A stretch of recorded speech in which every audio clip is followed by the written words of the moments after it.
Jammu Kashmir police के senior officer काफी नाराज हैं।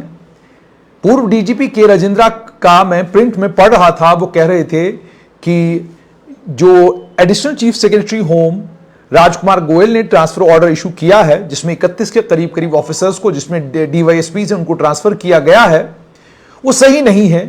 उससे पुलिस फोर्स कमजोर होगी और ये डीजीपी ही है जिससे ज्यादा बेहतर तरीके से ये मालूम होता है कि उसकी फोर्स में कौन ऑफिसर कितना काबिल है, कौन कितना लायक है, किस ऑफिसर को कहां पे पोस्ट किया जाना चाहिए, इसकी सारी जानकारी जो है वो डायरेक्टर जनरल पुलिस को होती है। इसी तरीके से डॉक्टर एसपी वैद ने भी एक ट्वीट किया और उन्होंने अपने ट्वीट में ये कहा कि ये बिल सरासर गलत है।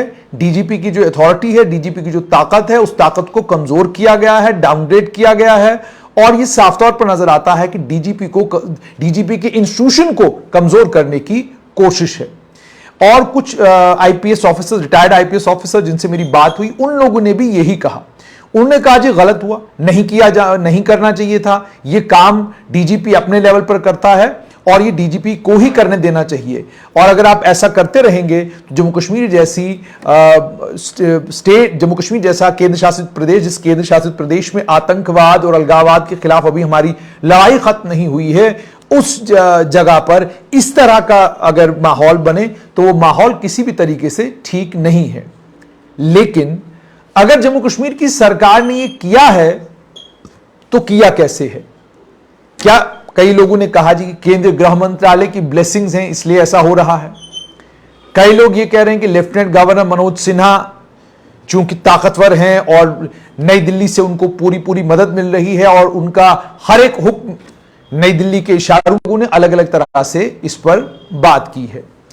लेकिन ये ऑर्डर जो इशू किया गया है, इस ऑर्डर की बुनियाद है 1 सितंबर 2020 को इशू किए एक गवर्नमेंट ऑर्डर में, government order number 811 JK GAD of 2020। यानी यह बदलाव 2020 में हो चुका। और जैसे मैंने आपको कहा कि जब 5 अगस्त 2019 को हम एक केंद्र शासित प्रदेश बने थे और पंचायती राज का और म्युनिसिपैलिटीज को लेकर जो कानून पूरे देश में है, वही कानून जम्मू कश्मीर आ गया और आपको प्रॉपर्टी टैक्स अब देना ही देना है। और उस वक्त जब ये हो रहा था, तब जब हम स्ट्रेट लाइन पर ये सब कहानी करते भी थे, आपको सुनाते भी थे, तो अफसोस ये होता था कि तब लोगों को समझ में नहीं आता था कि हम कहने की क्या कोशिश कर रहे हैं। हम तब भी आपको यही इंफॉर्म कर रहे थे कि ये बदलाव आ रहे हैं और ये बदलाव संवैधानिक है, इन बदलावों में किसी तरीके से कोई कानूनी फ्लॉ नहीं है। तो अगर आज डीवाईएसपी का ऑर्डर एसीएस होम इशू करते हैं, कल थानेदारों का ऑर्डर भी अगर लेफ्टिनेंट गवर्नर के दफ्तर से आता है, तो कोई अचंभा किसी को नहीं होना चाहिए। उसका कारण है गवर्नमेंट ऑर्डर नंबर 811 जेके जीएडी 2020, 1 सितंबर 2020 को यह ऑर्डर इशू किया गया। और सिर्फ इतना ही नहीं, बल्कि जम्मू कश्मीर रीऑर्गेनाइजेशन के कानून में एक प्रावधान है, उस प्रावधान में यह कहा गया है कि 239A पुडुचेरी मॉडल पर जम्मू कश्मीर की यूनियन टेरिटरी यानी जम्मू कश्मीर का केंद्र शासित प्रदेश बना है। तो मतलब जो कुछ चीजें पुडुचेरी में हैं, उनमें से बहुत सारी चीजों को जम्मू कश्मीर भी कॉपी कर सकता है। पुडुचेरी में भी पुलिस को लेकर एक ट्रांसफर ऑर्डर है और मेरे पास कॉपी है। और जब मैं ये कॉपी पढ़ रहा था तो मैं ये सोच रहा था कि जितने भी लोग या जितने भी सीनियर ऑफिसर्स इस वक्त नाराज हैं, गुस्से में हैं, उन्होंने आखिरकार इन ऑर्डर्स को उस वक्त क्यों नहीं देखा जब ये ऑर्डर इशू किए गए थे। अब आप इसमें देखिए, ये जो मैं आपको बता रहा हूं, transaction of government business of union territory of Jammu and Kashmir and procedure thereof, इसमें साफ तौर पर कहा गया है कि जो काउंसिल बनेगी उस काउंसिल के सामने कौन कौन से केसेस लाए जाएंगे। अब जाहिर सी बात है, काउंसिल हो गई एडमिनिस्ट्रेटिव काउंसिल लेफ्टिनेंट गवर्नर की।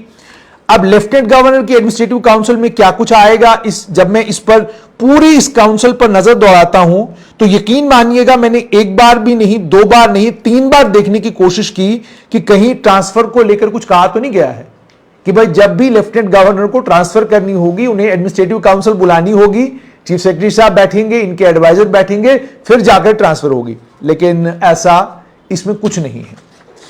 उसके बाद वो केसेस जो लेफ्टिनेंट गवर्नर को चीफ सेक्रेटरी के जरिए सबमिट हुआ करेंगे, उसमें नंबर 13 पर लिखा है cases in respect of matters connected with public order, police, all India service and anti corruption bureau.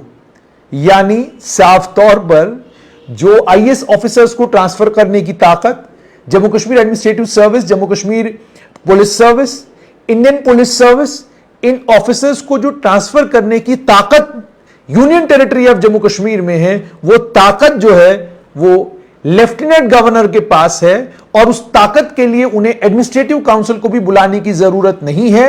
ये मामले एडमिनिस्ट्रेटिव सेक्रेटरी के जरिए चीफ सेक्रेटरी के पास जाएंगे, और चीफ सेक्रेटरी से ये लेफ्टिनेंट गवर्नर के पास अप्रूवल के लिए जाएंगे, और उनके अप्रूवल के बाद ये ऑर्डर्स इशू किए जाएंगे।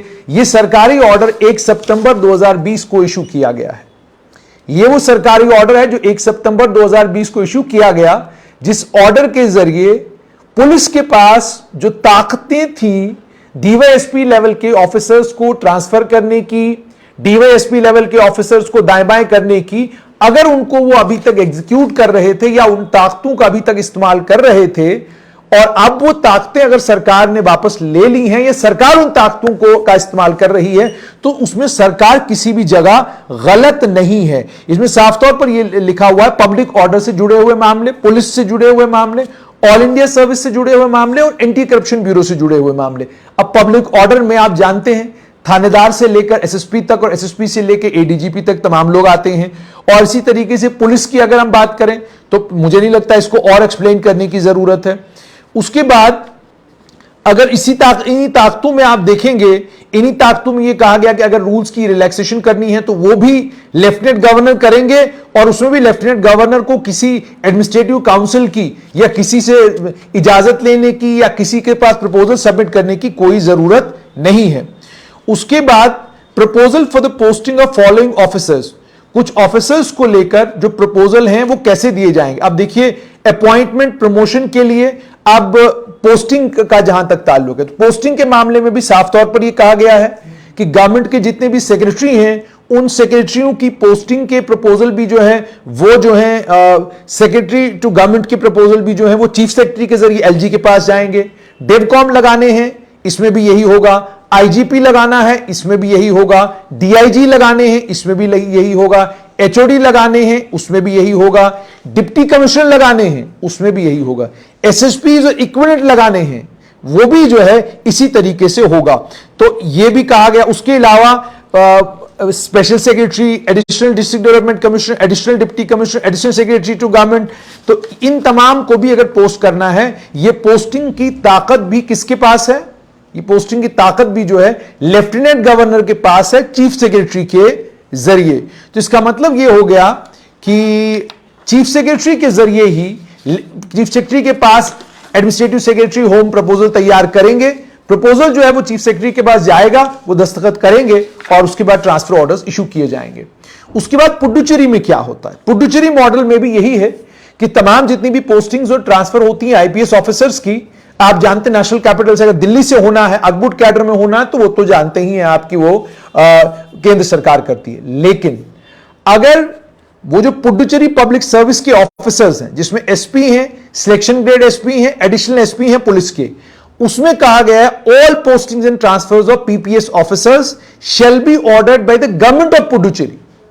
यानी पुडुचेरी में भी सरकार ही ये ट्रांसफर करती है। फर्क सिर्फ इतना है कि वहां पर आईजीपी के साथ सिर्फ उनको कंसल्टेशन करनी है कि जनाब हम इन लोगों को यहां ट्रांसफर कर रहे हैं, बताइए आपका इसके बारे में क्या ख्याल है।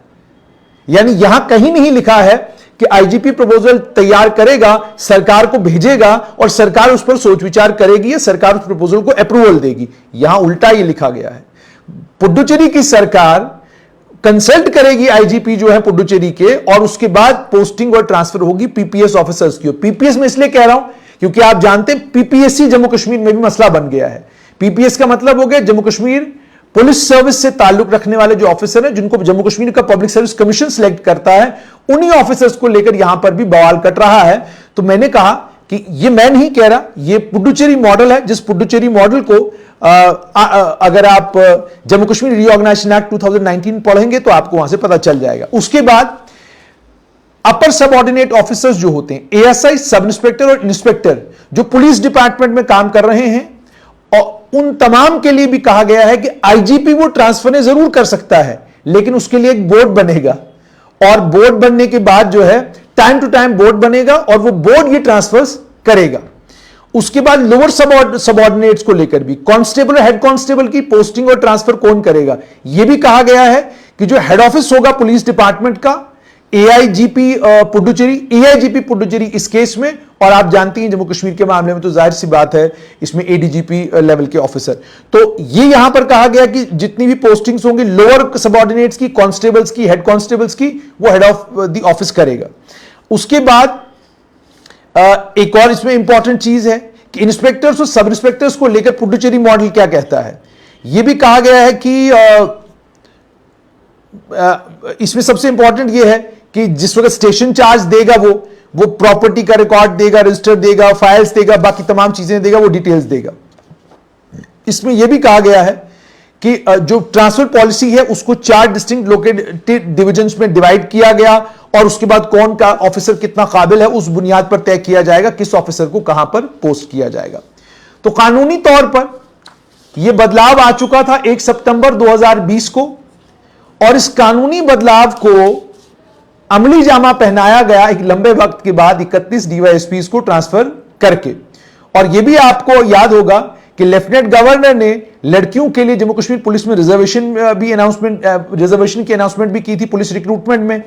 अब वो जो उन्होंने किया, जाहिर सी बात है उसके लिए भी ताकत उनके पास है, और ताकत है इसीलिए तो वो कर रहे हैं, और ये सब होने वाला है। इसका अंदेशा इस बात से भी पुलिस विभाग को लग जाना चाहिए था जब सब इंस्पेक्टरों की recruitment Jammu Kashmir police recruitment board से जम्मू कश्मीर की सरकार ने Jammu Kashmir service selection board को दे दी थी। तो जाहिर सी बात है ये तमाम ऑर्डर्स पहले हो चुके हैं।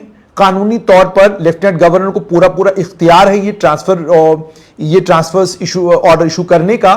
और दूसरा एक और इंपॉर्टेंट पहलू इसका यह भी है कि मुल्क भर में भी अगर आप नजर दौड़ाएंगे तो आपको किसी भी जगह कोई स्पेसिफिक या पुलिस ओरिएंटेड ट्रांसफर पॉलिसी नहीं मिलेगी। हर जगह आपको अलग अलग प्रदेशों में, केंद्र शासित प्रदेशों में जो ट्रांसफर पॉलिसीज हैं वो अलग अलग तरीके की हैं। लेकिन यहां पर इस बात को याद रखना है कि जम्मू कश्मीर अब एक केंद्र शासित प्रदेश है, और केंद्र शासित प्रदेश में लेफ्टिनेंट गवर्नर एग्जीक्यूटिव का हिस्सा है।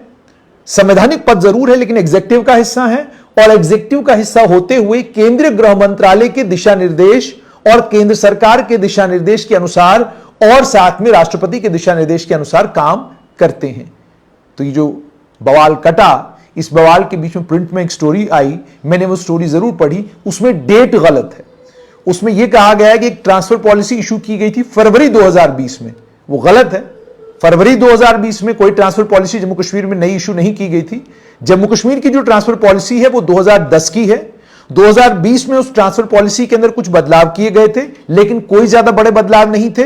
और जो बड़ा बदलाव हुआ था वो 1 सितंबर 2020 को हुआ था, जब लेफ्टिनेंट गवर्नर को ताकतें मिल गई थी कि आप चीफ सेक्रेटरी के जरिए जो पुलिस, जो होम डिपार्टमेंट से प्रपोजल ट्रांसफर्स का बनकर आएगा, आप को अप्रूवल देना होगा। आपके अप्रूवल के बाद, चीफ सेक्रेटरी के अप्रूवल के बाद एसीएस होम उसका ऑर्डर इशू करेंगे।